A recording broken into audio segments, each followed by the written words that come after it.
अब हमारे पास क्वेश्चन है कि एक्स वाई जेड डब्ल्यू और पी मैट्राइसेस है जिनका ऑर्डर दिया हुआ है हम लोगों के पास। मैंने ऐसे लिख दिया है, ठीक है। तो क्वेश्चन नंबर 21 और 22 में हम लोगों को करेक्ट आंसर चूज करना है, ठीक है। तो 21 क्वेश्चन हम लोग करते हैं।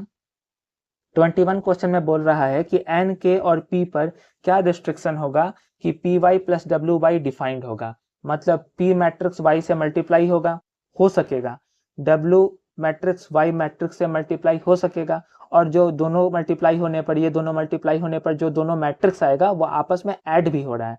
ये सब हो रहा है क्योंकि डिफाइंड है, मतलब ये मल्टीप्लाई भी हो सकेगा, ये मल्टीप्लाई भी हो सकेगा, और ये दोनों फिर जुड़ भी पाएगा। तो अगर ये हो रहा है तो हम लोगों को एन के पी पर क्या रिस्ट्रिक्शन होगा या एन के और पी की क्या वैल्यू होगी वो हम लोगों को बताना है, ठीक है। तो हम लोग सॉल्व करते हैं। यहाँ पर बोल रहा है P Y plus W Y defined है, मतलब सबसे पहले हम लोग पी वाई को देखते हैं। P Y plus W Y तभी डिफाइंड होगा जब पी वाई भी एग्जिस्ट करे और डब्ल्यू वाई भी एग्जिस्ट करे, और एग्जिस्ट करने के बाद फिर ये ऐड भी हो सके। तो पहले पी वाई के लिए हम लोग देखेंगे, P Y will defined, P Y कब डिफाइंड होगा, इफ हम लोग जानते हैं दो मैट्रिक्स मल्टीप्लाई तभी होता है जब पहले मैट्रिक्स का नंबर ऑफ कॉलम और दूसरे मैट्रिक्स का नंबर ऑफ रो इक्वल होता है। If number of columns in P equal to number of rows in Y, ठीक है ना।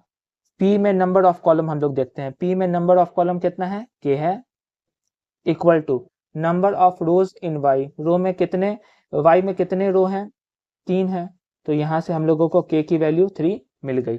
तो एक कंडीशन तो मालूम चल गया कि के की वैल्यू क्या होगी, 3 होगी। अच्छा, पी वाई मल्टीप्लाई क्यों होगा, क्योंकि यहाँ पे दिया हुआ मल्टीप्लाई हो रहा है इसलिए मल्टीप्लाई होगा, और मल्टीप्लाई होने के लिए ये कंडीशन फुलफिल होना चाहिए था, इससे हम लोगों को के की वैल्यू मालूम चल गई। देन अब मल्टीप्लाई होने के बाद पी वाई का ऑर्डर क्या होगा, order of P Y, multiply होने के बाद p में जो बच गया था छोटा p, और y में जो बच गया था, y में क्या बच गया था, छोटा k। तो पी वाई का ऑर्डर क्या होगा, पी बाई के। दो मैट्रिक्स का मल्टीप्लाई होता है जब पहले मैट्रिक्स का नंबर ऑफ कॉलम दूसरे मैट्रिक्स के नंबर ऑफ रो के इक्वल होता है, और मल्टीप्लाई होने के बाद जो मैट्रिक्स आता है उसका ऑर्डर क्या होता है, पहले मैट्रिक्स का नंबर ऑफ रो और दूसरे मैट्रिक्स का नंबर ऑफ कॉलम, ठीक है ना, यही होता है। इसी तरह डब्ल्यू वाई के लिए बात करते हैं, कहाँ है डब्ल्यू वाई, यहाँ। डब्ल्यू वाई कब डिफाइंड होगा, जब डब्ल्यू का नंबर ऑफ कॉलम वाई के नंबर ऑफ रो के इक्वल होगा, यानी 3 3 के जब इक्वल हो जाए, 3 3 के इक्वल होता ही है। तो अगर हम लोग, इसमें कुछ सोचने वाला बात तो नहीं है, इससे कुछ मिलेगा भी नहीं, जैसे यहाँ से के की वैल्यू 3 मिल गई थी, डब्ल्यू वाई वाला बात अगर हम लोग लिखते भी हैं, W Y will defined if number of columns in W equal to number of rows in Y, जो कि हम लोग देख रहे हैं बहुत ऑब्वियस है कि ये 3 है और ये 3 है, दोनों इक्वल ही है, तो डब्ल्यू वाई तो डिफाइंड होगा ही, इसमें कुछ फायदा नहीं है लिखकर। लेकिन आगे का बात करते हैं, then order of W Y क्या होगा, W में जो बच गया था, W में क्या बच गया था, N बच गया था, और Y में क्या बच गया था, K बच गया था। तो डब्ल्यू वाई का जो ऑर्डर होगा वो होगा N बाई K, ठीक है ना। अब हम लोगों को पी वाई का ऑर्डर मालूम है, डब्ल्यू वाई का ऑर्डर मालूम है। अब P Y plus W Y दोनों, P Y plus W Y defined हो रहा है, मतलब पी वाई और डब्ल्यू वाई आपस में ऐड हो रहा है।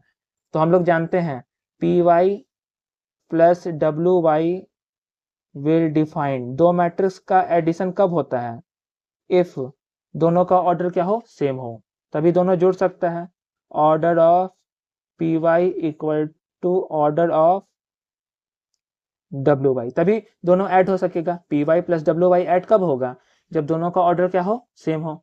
तो पी वाई का ऑर्डर क्या है, पी वाई का ऑर्डर है पी बाई के, डब्ल्यू वाई का ऑर्डर क्या है, एन बाई के, ठीक है। अब दो मैट्रिक्स का ऑर्डर सेम है तो रो रो के इक्वल होगा, कॉलम कॉलम के इक्वल होगा, के तो के इक्वल होगा ही। यहाँ से हम लोग कंक्लूजन निकाल सकते हैं पी इक्वल होगा एन के, ठीक है ना।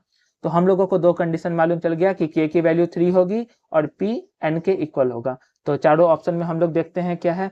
तो पहला ऑप्शन तो मुझे सही लग रहा है, पी एन के इक्वल है और के की वैल्यू 3 है। ये दूसरा ऑप्शन में क्या है, के आर्बिट्रेरी है, कोई भी वैल्यू हो सकती है, लेकिन k की वैल्यू तो 3 मालूम है, तो दूसरा ऑप्शन नहीं हो सकता। तीसरा ऑप्शन क्या है, p आर्बिट्रेरी है और k की वैल्यू 3 है, ठीक है ना। p कोई भी वैल्यू हो सकती है, ये बात सही है, लेकिन यहाँ p n के इक्वल एक मालूम चल गया है, ज़्यादा डिटेल इन्फॉर्मेशन हमारे पास है, तो ये ऑप्शन ज़्यादा अच्छा है इसके तुलना में, ठीक है। और लास्ट वाला k की वैल्यू 2 है, जो कि बिल्कुल गलत है, तो हमारे पास आंसर हो गया ए।